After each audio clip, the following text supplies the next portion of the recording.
परं धाम्नि परमेश्वरस्य स्तुतिमहिमा पृथ्वीमण्डले सर्वेषां शान्तिर्भवतु। मानवाय च मङ्गलं शुभाशा सर्वदा। मसीह में प्यारे दोस्तों, आज आराधना विधि के अंतर्गत प्रेरिताय काल का चौथा इतवार है। प्रेरिताय काल में ईसा मसीह के शिष्य पवित्र आत्मा को ग्रहण कर आनंद के वशीभूत दुनिया के चाह दिशाओं में सफर करते हुए सुसमाचार का प्रचार और प्रसार किए जाने का स्मरणोत्सव है। आज के कृपा तरंग को संक्षिप्त रूप में इस प्रकार कहना चाहूँगा। रूह से खिलती कली की जिंदगी, रहमत रूह की झरना सी बहती, राह पर रोशनी बन रहनुमा करती, मेहरबानी रूह की बयार ले आती। आज के पवित्र वाचनों में पवित्र ग्रंथ का सार और सारांश देखने को मिलता है, अर्थात ईश्वर प्रेम है। ईश्वरीय प्रेम की पहचान ईश्वर की दया में निहित है। प्रेम का उत्तम प्रकाशन करुणा, कृपा, दया, अनुकंपा, अनुग्रह और रहमत में देखने को मिलता है। ईसा मसीह अपने चेलों से कहते हैं कि अपने स्वर्गिक पिता जैसे दयालु बनो। इससे ये इंगित होता है कि ईश्वर स्वर्गिक पिता परमेश्वर दयालु है। दयालुता ईश्वरीय स्वभाव का पर्याय है। इसलिए ईसा मसीह कहते हैं कि तुम अपने स्वर्गिक पिता जैसे दयालु बनो। ईश्वर दया सागर है, ईश्वर कृपा निधि है, ईश्वर अनुग्रह का भंडार है, ईश्वर करुणा कर है। ईश्वरीय सत्ता ही करुणा है। करुणा हर गुण गण का स्रोत है। ईश्वर का दूसरा नाम करुणा या दया है। दया ईश्वरीय चेहरा का परिचय कराती है। इसलिए इंजील में हम पढ़ते हैं, शब्द ने शरीर धारण कर हमारे बीच निवास किया, हमने उसकी महिमा देखी। वह पिता के एकलौते की महिमा जैसे हैं, अनुग्रह और सत्य से परिपूर्ण। ईसा मसीह ईश्वर की कृपा की मूर्ति है, दया का साक्षात स्वरूप है, करुणा का अवतार है। आज के 4 पाठों पर गौर करते हुए 3 छोटी सी बातों को आप लोगों के सामने पेश करना चाहता हूं, अर्थात 1 रूह से सीखना, 2 रहम से जीना और 3 राह पर चलना। पहला बिंदु है रूह से सीखना। रूह से सीखने का मतलब यह है कि ईश्वर की आवाज को हर वक्त पहचान कर उस आवाज के अनुसार जिंदगी को संवारने और सुचारू रूप से चलाने का तात्पर्य है। प्रभु का स्वर सर्वत्र श्रव्य है। प्रत्येक व्यक्ति के अंतःकरण में ईश्वर की आवाज गूंजती है। ईश्वर के सुर से हमारा सुर मिलाने में रूह की आवाज मुखरित हो जाती है। हमारे मन मंदिर में गीत संगीत की भूमिका निभाती है। आत्मा के इस अनश्वर संगीत को अपनी जिंदगी की धड़कनों के ताल लय में तब्दील करने में हमारी सफलता है। रूह से सीखने का मतलब यह भी है कि हम पवित्र संस्कारों से प्राप्त आत्मा के वरदानों के साथ भली भांति तालमेल बनाए रखना है और प्रचुर मात्रा में फल उत्पन्न करना है। सच्चाई और आज़ादी से जिंदगी बिताना पवित्र आत्मा का जीवन बिताने के समान है। करुणा या दया ईश्वरीय सत्ता, स्वरूप और स्वभाव है। रूह से सीखने का मतलब यह है कि करुणा के मार्ग पर अग्रसर होना है। दूसरा बिंदु है रहम से जीना। रहम और रूह के बीच आपसी संबंध बहुत मौलिक है। जहां रूह मौजूद है वहां रहम जिंदा है। सिवाय रूह के रहम नामुमकिन है। इसलिए ये दोनों साथ रहते और साथ चलते हैं। भले समारी के समान दूसरों पर दया करना हमारा फर्ज है। आत्मा की अहमियत पर गौर करने पर यह बात साफ नजर आती है कि आदमी जो आत्मा से प्रेरित और संचालित है वह आम राय से हटकर या आम राय से आगे बढ़कर दयालुता का परिचय कराने में कामयाब हो जाता है।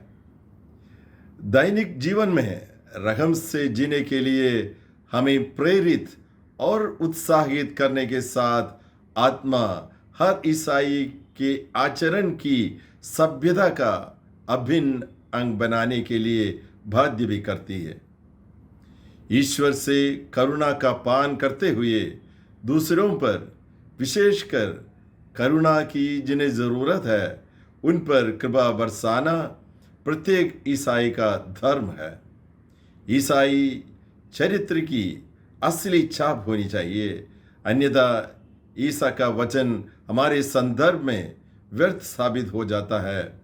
बारिश के पानी के समान और सूरज की किरणों के समान किसी भेदभाव के बिना सबों पर बरसने की कृपा करनी है। इसी में करुणा सागर ईश्वर की संतान कहलाने में हम योग्य बन जाएंगे। रहम से जीने का सबक ईसा मसीह से हमें सीखना है। रहम से जीना हमारी जिंदगी की संहिता है। आत्मा की शक्ति और सिद्धि से करुणा हमारे स्वभाव बन जाए, यही हमारा संकल्प होना चाहिए। संत पौलुस लिखते हैं, आप लोगों ने अपना पुराना स्वभाव और उसके कर्मों को उतार कर एक नया स्वभाव धारण किया है। इसलिए आप लोगों को अनुकंपा, सहानुभूति, विनम्रता, कोमलता और सहनशीलता धारण करनी चाहिए। दयालुता का परिचय देना हर शिष्य का कर्म है। प्रभु की नजरों में न्याय का दूसरा नाम करुणा है। ईश्वर की कृपा ही ईश्वर का धर्म है। चुनौती इसलिए यह है कि ईश्वर की संतान उनके समान दया को धारण करे और सबों पर दया किया करे। कहने का तात्पर्य यह है कि रहम से दुनिया में जीना है और ईसा मसीह के चरित्र को उजागर करना है। तीसरा बिंदु है राह पर चलना। पवित्र आत्मा हमारी रूह बनकर रहम से जीने के लिए पुकार करती है। इसका असर हमारी जिंदगी में झलकने की जरूरत है। दूसरे अल्फाजों में कहा जाए तो रूह के बताई और दिखाई राह पर चलने की पुकार है। इसका मतलब यह है कि रहमत से हम अपनी जिंदगी गुजारें। हमारा मार्ग करुणा, कृपा, दया और अनुकंपा का हो। हमारे मन, वचन, कर्म करुणा की जीती जागती मिसाल हो। गुरु के कदमों पर, करुणा की राह पर शिष्य भी अडिग आगे बढ़ते रहें। संत लूकस द्वारा घोषित सुसमाचार के जरिए प्रभु ईसा मसीह स्पष्ट शब्दों में ईसाई राग की, ईसाई गवाही की पुष्टि करते हुए कहते हैं, अपने शत्रुओं से प्रेम करो, जो तुमसे बैर करते हैं उनकी भलाई करो। हर दिन जिंदगी में राह चलने के लिए विस्तार से सुझाव देते हैं। जो तुम्हारे एक गाल पर थप्पड़ मारता है, दूसरे भी उसके सामने कर दो। एक महान और प्रायोगिक आदर्श ईसा हमारे सम्मुख प्रस्तुत करते हैं।